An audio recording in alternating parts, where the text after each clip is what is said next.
राहुल गांधी कल क्या बोले थे इस पर हम लोग डिटेल में बात नहीं कर पाए थे। आज थोड़ी सी चर्चा उसकी हमको करनी चाहिए। राहुल गांधी ने कल पहले तो कहानी सुनाई थी अभिमन्यु की, महाभारत में चक्रव्यूह कैसे रचा गया था उसकी। फिर उन्होंने बताया था कि चक्रव्यूह भेदना हमको आता है क्योंकि हम शिव जी की बारात हैं। राहुल गांधी और इंडिया गठबंधन, हम शिव जी की बारात हैं और ये 6 लोग मिलकर एक चक्रव्यूह बना रहे हैं हमारे सामने। 6 लोग कौन? मोदी जी, अमित शाह जी, संघ प्रमुख मोहन भागवत जी, एनएसए अजीत डोवाल जी, अडानी, अंबानी, 6 लोग मिलकर इन्होंने देश को चक्रव्यूह में फांस लिया है। लेकिन हम शिव जी के बारात लेकर के चल रहे हैं, हम सब तोड़ फोड़ कर देंगे। तो ये बात उन्होंने कही। फिर उन्होंने कहा, फिर आ गए उस पर कि भाई कितने अफसर, कौन सी जाति के, ये हलवा बना रही थी, वित्त मंत्री बांट रही थी, तो हलवा खाने वाले अफसर कौन से थे, उनके आगे नेम प्लेट लगी थी, उसमें एक भी पिछड़ा नहीं था, एक भी जो है दलित नहीं था। वो फिर अपनी उसी बात पर आ गए। लेकिन कल कहने का अंदाज थोड़ा सा अलग था। उनका जो भी स्पीच राइटर है उसने थोड़ा सा फ्लेवर बदला है उसका। तो उसमें महाभारत की कहानी भी आ गई, सब कुछ आ गया, शिव जी की बारात भी आ गई। तो अब हर्षवर्धन जी का सर भी दर्द हो रहा था और राहुल गांधी पर बोले भी नहीं थे। नहीं, देखिए सर तो मेरा दर्द दूसरी वजह से, लेकिन राहुल गांधी को लगातार आप सुनिए तो सर दर्द होने लगेगा। अब आप सोचिए, महाभारत काल में जीएसटी भूल गया होगा लोगों को। अरे कोई ये भी कह रहा था मुझसे गलती हो गई आपने, लेकिन अच्छा आपने, लेकिन अब पकड़ ली रफ्तार। मैं सुनाना ही चाह रहा था, पहले सुना दूं? सुना दी, सुना देता हूं, पहले सुना। स्पीकर सर, हजारों साल पहले हरियाणा में कुरुक्षेत्र में एक युवा को, अभिमन्यु को 6 लोगों ने चक्रव्यूह में मारा था। मैंने चक्रव्यूह के बारे में थोड़ी रिसर्च की और पता लगा कि चक्रव्यूह का एक दूसरा नाम होता है पद्मव्यूह, मतलब लोटस फॉर्मेशन। तो जो चक्रव्यूह होता है स्पीकर सर, वो लोटस के शेप में होता है, कमल के फूल के शेप में होता है। 21वीं सदी में सर एक नया चक्रव्यूह तैयार हुआ है स्पीकर सर, वो भी लोटस की शेप में है सर, और उसका चिन्ह प्रधानमंत्री जी अपनी छाती पर लगा के चलते हैं सर। जो अभिमन्यु के साथ किया गया था, जो अभिमन्यु को चक्रव्यूह में फंसाया गया था, वही हिंदुस्तान के साथ किया गया है। हिंदुस्तान के युवाओं के साथ, हिंदुस्तान के किसानों के साथ, हमारी माताओं बहनों के साथ, स्मॉल बिजनेसेस के साथ, मीडियम साइज बिजनेस के साथ। में चक्रव्यूह में हजारों लोग होते हैं सर, मगर उसके बिल्कुल सेंटर में 6 लोग कंट्रोल करते हैं। तो जैसे उस टाइम 6 लोग कंट्रोल करते थे, वैसे आज भी 6 लोग कंट्रोल कर रहे हैं चक्रव्यूह को। नरेंद्र मोदी जी, अमित शाह जी, मोहन भागवत जी, अजीत डोभाल जी, अंबानी और अडानी जी कंट्रोल कर रहे हैं। बात जरा लंबी है, जहां चर्चा भी हो जाए तो उस समय बचेगा। इसके आगे शिव जी की बारात वाली सारी कहानी कही है। तो शिव जी की बारात बनाम चक्रव्यूह। देखिए, देश के लोगों को समझना पड़ेगा और राहुल गांधी क्या कर रहे हैं इसको समझ लीजिए। ये सच और झूठ का मसला ही नहीं है। जिस पार्टी के ऊपर मुस्लिम परस्त पार्टी होने का आरोप लगा, जो पार्टी मुसलमानों के लिए गाजा की पीड़ा में ज्यादा व्यथित है, भारत के लोगों की पीड़ा उसको पीड़ित नहीं करती है, जिस पार्टी के तीनों बड़े नेता समाचार पत्र में लिखने से लेकर और सोशल मीडिया तक गाजा गाजा गाजा चिल्ला रहे हों, उनको हिंदू शब्दों का प्रयोग करना क्यों पड़ रहा है, इसको समझिए। पहली बात तो चक्रव्यूह में कोई 6 लोग नहीं कंट्रोल करते हैं। ये जिसने भी राहुल गांधी को बताया, या तो वो मूर्ख है या देश को मूर्ख बनाना चाहता है। चक्रव्यूह में बाकायदा 7 द्वार होते हैं, जिन द्वारों पर सबसे, जो कहते हैं ना, सर्वश्रेष्ठ जो सेना नायक होता है, वो वहां खड़ा होता है। और 6 सेना नायकों को पार करके अभिमन्यु निकल गए, 7वां रह गया। वो द्वार नहीं टूटा क्योंकि चक्रव्यूह की रचना ऐसे होती है कि एक तरफ से घुस के दूसरे तरफ निकलना है और आमतौर पर बड़ा से बड़ा योद्धा उसमें फंस जाता है। गलत बात है, तथ्य झूठ बोल रहे हैं। फिर महाभारत काल में जीएसटी, इसका मतलब महाभारत के, रामायण के और जो ऐसे धार्मिक पौराणिक संदर्भ हैं, उनका ज्ञान राहुल गांधी को नहीं है, उनकी टीम को उसके बारे में नहीं पता। फिर वो कहते हैं शिव जी की बारात। जब शिव जी की बारात करते हैं तो शिव जी की बारात किसी तरह के लोभ, किसी तरह के अपने हित, किसी तरह के लिए नहीं जाती है। शिव जी की बारात हर तरह के लोग उनके साथ मस्त मलंग भाव में जाते हैं। तो ये तीनों संदर्भ देश के लोग पता चले। ये कर क्यों रहे हैं? ये कर इसलिए रहे हैं क्योंकि उनको अब भी लगता है कि भले फैजाबाद लोकसभा सीट भारतीय जनता पार्टी हार गई हो, लेकिन इस देश का हिंदू भारतीय जनता पार्टी के साथ अपने को एसोसिएट करता है। इसीलिए कांवड़ यात्रा में वो जो कांवड़िए चले जा रहे हैं उस पर बात नहीं करेंगे, लेकिन अगर एक जगह किसी जगह कांवड़ियों ने कोई दंगा कर दिया, कोई किसी को मार दिया, कोई किसी को पीट दिया, वो बताएंगे। उसके पहले की बात भी वो नहीं बताएंगे कि कांवड़ियों को गाड़ी से कहां लग गया। तो ये बहुत एकदम जिसको कहे पक्का वाला डिजाइन है, और वो डिजाइन कहीं और से आया हुआ है। अब उसके आगे की बात, क्या भारतीय जनता पार्टी इस नैरेटिव को लड़ नहीं रही? लड़ रही है, लेकिन मुश्किल यह है कि लाइन ऑफ एक्शन बदलने की जरूरत है।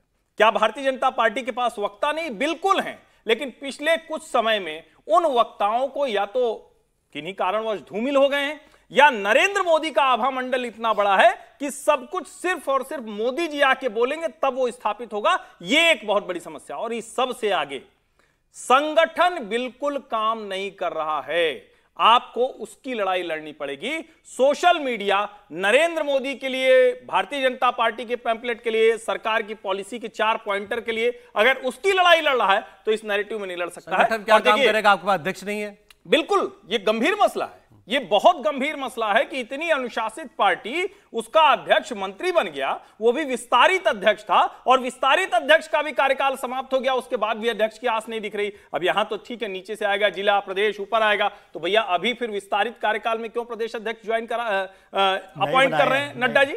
नहीं करना चाहिए था फिर उनको। तो ये भी एक महत्वपूर्ण बात है। और सोशल मीडिया तो सोशल मीडिया है। अंबानी अडानी अगर मोदी जी के चश्मे पे आए तो जॉर्ज सोरोस और शी जिनपिंग वो राहुल गांधी के भी चश्मे पे आ गए हैं। तो जवाब तो देखिए मिल रहा है। नैरेटिव कई बार होता है, आप एक फ्लेवर खाते खाते कितना भी अच्छा आपको पिस्ता बादाम लगता हो, लेकिन कुछ समय बाद किसी दिन मिला तो गुआवा भी आपको अच्छा लगने लगता है। ऐसा तो नहीं, जवाब उनके इनके इधर से भी प्रवक्ता लोग जवाब दे रहे हैं, बहुत अच्छे दे रहे हैं। सुधांशु त्रिवेदी ने राज्यसभा में राहुल गांधी की बातों का कल उत्तर दिया। मैं आपको वो भी सुना देता हूं। राहुल गांधी ने कल वो हलवा वाली बात बताई ना कि भाई इसमें भी अब अफसर जो हैं वो भी पिछड़ा नहीं कोई, उसका जवाब दे रहे थे सुधांशु त्रिवेदी। तो किसने हलवा खाया, किसने बलवा खिलाया, सुनिए जरा दोनों की जुबानी। जो लोग वित्त मंत्री महोदया ने चुनाव से पहले बजट से पहले एक ये जो बजट का जो हलवा है सर, ये बट रहा है। और इस फोटो में सर मुझे एक ओबीसी अफसर नहीं दिख रहा, एक आदिवासी अफसर नहीं दिख रहा, एक दलित अफसर नहीं दिख रहा मुझे। ये हो क्या रहा है सर? सर देश का हलवा बट रहा है सर, और इसमें 73% का एक है ही नहीं। सर ये आप लोग हलवा खा रहे हो और बाकी देश को हलवा मिल ही नहीं रहा है। सर 20 अफसरों ने, उनके नाम मेरे पास है, अगर आप नाम चाहते मैं दे दूंगा। 20 अफसरों ने हिंदुस्तान का बजट तैयार किया है। मतलब हिंदुस्तान का जो हलवा है 20 लोगों ने बांटने का काम किया है। अब स्पीकर सर, उन 20 लोगों में से 90% लोगों में से 90% लोगों में से सिर्फ 2 हैं, एक माइनॉरिटी और एक ओबीसी। मैं चाहता था कि बजट में जाति जनगणना की बात उठे, जो पूरा देश चाहता है। 90% हिंदुस्तान जाति, 95% जाति जनगणना चाहता है। फाइनेंस मिनिस्टर मुस्कुरा रही हैं। कमाल की बात है। ये हंसने की चीज नहीं है मैडम, ये हंसने की बात नहीं है, ये जाति जनगणना है। ये जाति जनगणना है, इससे देश बदल जाएगा। जो लोग वित्त मंत्री महोदया ने चुनाव से पहले बजट से पहले एक रस्म होती है जो हमेशा से एक परंपरा थी हलवा बनाने की, उसके ऊपर भी लोग कमेंट कर रहे हैं। कहा जा रहा है कि इसमें SC ST और OBC कहां पे हैं। वैसे तो हमारे शायद वित्त राज्य मंत्री उन्हें दिखाई नहीं पड़े, मगर मैं पूछना चाहता हूं, ये वो लोग पूछ रहे हैं सभापति महोदय जो 60 साल से खाते रहे हलवा और जनता को खिलाते रहे बलुआ। मैं पूछना चाहता हूं महोदय, ओबीसी की बात करने वालों से कि 53 में काका कालेलकर कमेटी बनी, 55 में रिपोर्ट आई और 55 से 77 तक 22 साल ओबीसी खाता रहा बलुआ और ये खाते रहे हलवा। 1980 में मंडल कमीशन की रिपोर्ट आई, इंदिरा जी और राजीव जी की सरकारें आई, 10 साल तक ओबीसी खाता रहा बलुआ और ये खाते रहे हलवा। जिन्होंने 4-4 पीढ़ियों तक खाया है हलवा, वो आज हमसे आके पूछ रहे हैं। वो तो मोदी जी जब आए तो ओबीसी कमीशन को संवैधानिक दर्जा मिला, अन्यथा मैं हलवा और बलुआ वालों से पूछना चाहता हूं, बताएं 2014 में इनकी कैबिनेट में कितने ओबीसी मिनिस्टर थे? तो ये जवाब राहुल गांधी के लिए था। अब वित्त मंत्री कैसा जवाब देती हैं। अच्छा, वैसे ओबीसी की बात आज उन्होंने भी की है, काफी योगी जी ने भी काफी बात की है। उन्होंने कहानी सुनाई कि भाई 2014-16 में कब भर्ती निकली थी एसडीएम की, उसमें हाँ 86 भर्तियां हुई, 56 उसमें एक जाति के यादव। हाँ, वो उन्होंने बोला है। हालांकि समाजवादी पार्टी कहती है कि हमारे सामने कोई फैक्ट लाए, नाम दे, ये हवा की बात है, उस पर ये सत्य है। देखिए इस समय क्या है, इसको जरा सीरियस लेवल पर अगर ले जाएं तो दुनिया भर में अफर्मेटिव एक्शन है कि समाज में जो किसी कारण से समाज के विकास से पिछड़े रह गए, वंचित हो गए, उसको ऊपर ले आओ, लेकिन उस पर पॉलिटिक्स करो और हर जगह उसकी संख्या ढूंढो। ये दुनिया में भारत के अलावा कहीं नहीं दिखाई देता है, चाहे अमेरिका हो, यूरोप हो, ये केवल भारत में हो रहा है। और राहुल गांधी हमेशा नेहरू जी का नाम लेते हैं। मैं तो ये कह रहा हूं कि नेहरू जी की कैबिनेट ने निर्णय लिया कि अंग्रेज जाति जनगणना देश में विभाजन के लिए कराते थे, आज से जाति जनगणना नहीं होगी, केवल शेड्यूल कास्ट, शेड्यूल ट्राइब्स की होगी। ये नेहरू जी की कैबिनेट ने पारित किया था। तो ये कौन से कांग्रेसी राहुल गांधी आ गए? और सुधांशु त्रिवेदी बिल्कुल फैक्ट बता रहे थे कि मंडल कमीशन के काका कालेलकर के अलावा बाकी मंडल कमीशन की रिपोर्ट तो राजीव गांधी लागू कर सकते थे, इंदिरा गांधी लागू कर सकती थी, उन्होंने रोक के रखा। ये लागू किया राजीव गांधी ने। लेकिन देखिए मैं सचेत करना चाहता हूं, विश्वनाथ प्रताप सिंह के लागू करने के बाद इस देश में जो जातीय युद्ध शुरू हुआ, जो दंगे हुए, कम से कम बिहार यूपी सब 10-12 वर्ष लगा उसको शांत करने में, उत्तर प्रदेश में शांत करने में समय लगा, साउथ को शांत करने में समय लगा। इसलिए ये जो है आग लगाने की कोशिश जो देश में हो रही है, उससे देश को सचेत रहना पड़ेगा।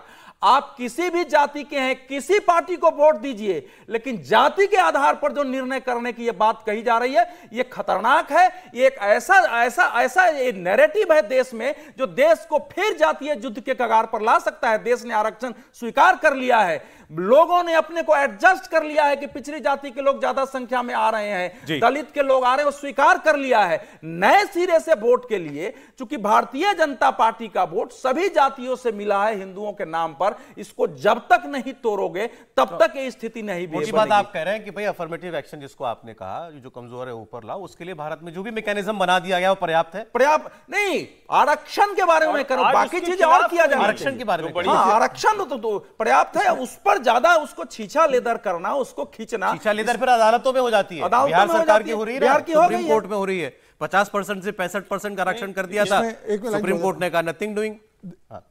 देखिए सुधांशु ने जो राज्यसभा में कहा, संसद में उन्होंने कहा, लेकिन सड़क पर प्रधानमंत्री इसको बोल चुके हैं। चुनाव के पहले जिक्र हो चुका है कि जिस तरीके से ओबीसी को लेकर राहुल गांधी नैरेटिव सेट करना चाहते हैं, विपक्ष ने जो नैरेटिव सेट करने की कोशिश की थी कि यहाँ सत्ता में आएंगे तो ओबीसी का आरक्षण खत्म करेंगे, संविधान में संशोधन कर देंगे, प्रधानमंत्री ने अपने हर भाषण में बोला था।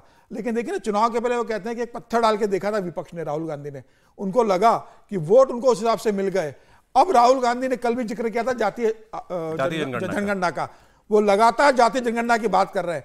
और भारतीय जनता पार्टी के बाद सबसे बड़ी समस्या है कि वो इसका न समर्थन कर सकती है न इसका विरोध कर सकती है। और जब बिहार में जब लालू प्रसाद तेजस्वी यादव ने जब इसका किया, नीतीश कुमार ने जब कहा कि हम जातिगत सर्वे करवाएंगे, तो मजबूर में भारतीय जनता पार्टी को समर्थन करना पड़ा कि हम इसके साथ में बिहार के या तो भारतीय जनता पार्टी खुलकर बोल दे कि हम किसी भी स्थिति में जातिगत आरक्षण नहीं करवाएंगे, ये हमारे एजेंडे में नहीं है। एक एक करके सर, एक एक करके अभी बिहार पर जवाब देना भारी है सरकार को।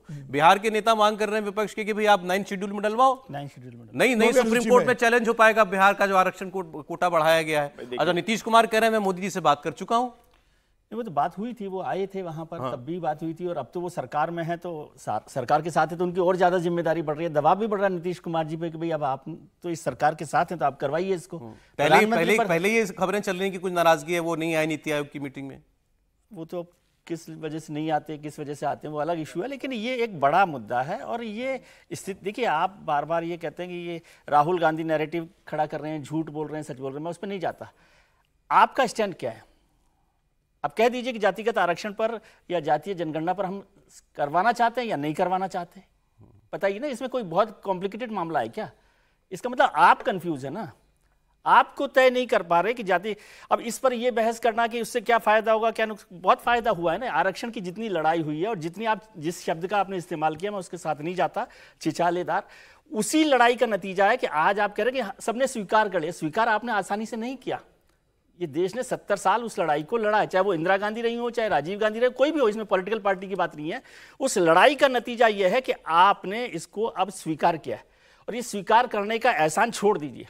यदि आप वाकई आरक्षण के साथ हैं तो करवा लीजिए जातिगत आरक्षण, जातिगत जनगणना, क्या परेशानी क्या है मुझे बताइए। और यह कह दीजिए कि हम जातीय जनगणना नहीं करवाएंगे, स्पष्ट हो जाएगा। फिर नैरेटिव कौन सेट कर रहा है, झूठा कर रहा है, सच्चा कर रहा है, क्या बात है? नहीं कराएंगे कह करके एक और हथियार इनको दे दें, तो ये तो आप कह दीजिए करवा लेंगे, ये किसने मना किया? करवा करके सारा नैरेटिव जाति पर ले जाएं फिर। नहीं, तो इसका मतलब आप साथ नहीं है ना। नहीं, इसका मतलब ये हुआ ना, आप बेईमानी क्यों कर रहे हैं?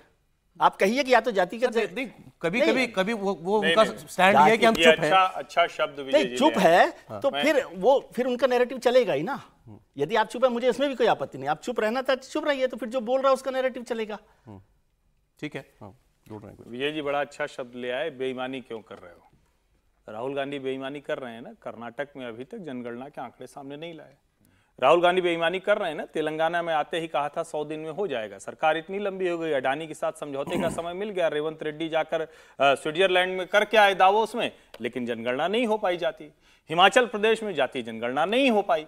जितनी उनकी साथ की सरकारें हैं, झारखंड हो या दूसरे जितने राज्य हैं, उसमें किसी में जातीय जनगणना नहीं हो पाई। आम आदमी पार्टी की सरकार है दिल्ली में और आम आदमी पार्टी की आधी वाली यहां है, पूरी वाली पंजाब में है, जातीय जनगणना नहीं हो पाई।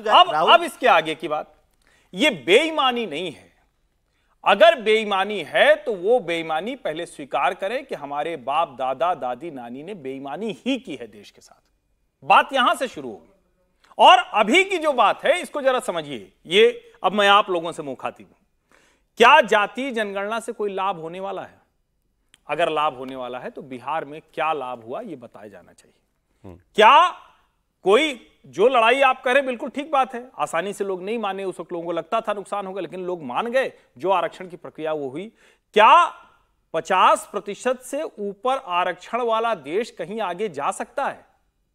क्या 60%, 70%, 80%, फिर 100% कर दीजिए, नंबर बांट लीजिए कि कोई वैकेंसी निकलेगी उसमें कुछ करना ही नहीं होगा, इतना ब्राह्मण इतना आर्गुमेंट बहुत दिए जा सकते हैं यशवर्धन जी। ये तो सारे आर्गुमेंट सबसे ज्यादा इंडस्ट्रियलाइज्ड स्टेट भारत का तमिलनाडु है। नहीं, कितना प्रतिशत आरक्षण नहीं है उसमें नहीं है आरक्षण। फिर आप यही इसको समझ, अच्छा कह दिया आप, फिर आप अच्छी जगह ले आए, क्योंकि उस इंडस्ट्री में कोई आरक्षण नहीं है। इंडस्ट्री की बात मैं नहीं कर रहा। अरे तो इंडस्ट्रियलाइज स्टेट बना ही इसलिए है क्योंकि वहां सारे शार्प ब्रेन वही हैं। इसका मतलब ये कतई नहीं कि आरक्षण से नहीं आते, लेकिन आरक्षण का मतलब ही होता है कि आप उसको जो वंचित है, जो पिछड़ा है, उसकी हैंड होल्डिंग करें। तो हैंड होल्डिंग कितने की करेंगे आप कोई तो लेवल प्लेइंग फील्ड देंगे ना। जो बच्चा, जो यादव के घर का बच्चा है, बड़ा बढ़िया पढ़ लिख के निकला, आप उसको भी कहें कि नाना आरक्षण के लिए। जो दूसरी जातियां हैं, जो संपन्न जाति लेयर को आ गया ना जाति। और देखिए एक बात समझिए, इसमें एक करेक्शन मैं कर दूं, जातीय जनगणना का मतलब सवर्णों से लड़ाई है ही नहीं।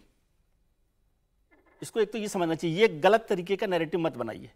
जातीय जनगणना का मतलब सवर्णों के खिलाफ कोई लड़ाई हो रही हो या उनका हिस्सा छीना जा रहा हो, ऐसा नहीं है। जातीय जनगणना का मतलब है कि जो लोग पिछड़े हैं, जो लोग ओबीसी हैं, जो लोग दलित हैं, उनकी संख्या क्या है और उनमें से कितने लोगों, ये पर्पज है। उसमें बहुत सारे के बाद क्या करना चाहते हैं, ये करना चाहते हैं कि उसमें जिन लोगों को हिस्सा नहीं मिला है उन लोगों की संख्या पता पड़े और उस पर आगे काम चले। ये काम, जो मुझे ये बताइए, आप जातीय जनगणना का विरोध कर रहे हैं ना?